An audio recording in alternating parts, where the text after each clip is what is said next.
शिवसेनेच्या गटनेतेपदी मोहोळचे चरणराज चौरे यांची बिनविरोध निवड। सोलापूर जिल्हा राजकारणातून एक मोठी बातमी समोर येतेय। सोलापूर जिल्हा परिषदेच्या शिवसेना गटनेतेपदी मोहोळचे चरणराज चौरे यांची एकमतानं निवड करण्यात आली आहे। पंढरपूर येथे झालेल्या महत्त्वपूर्ण बैठकीत हा निर्णय घेण्यात आला। सोलापूर जिल्हा परिषदेच्या नवनिर्वाचित सदस्यांची आणि पक्षाच्या प्रमुख नेत्यांची एक महत्त्वपूर्ण बैठक सोमवारी पंढरपूर येथील शासकीय विश्रामगृहात पार पडली।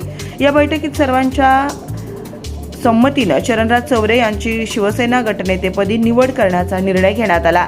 या निवडी प्रसंगी शिवसेनेचे ज्येष्ठ नेते आणि माजी आमदार शहाजीबापू पाटील, माजी मंत्री सिद्धराम म्हेत्रे यांच्यासह जिल्ह्यातील पक्षाचे इतर प्रमुख पदाधिकारी उपस्थित होते।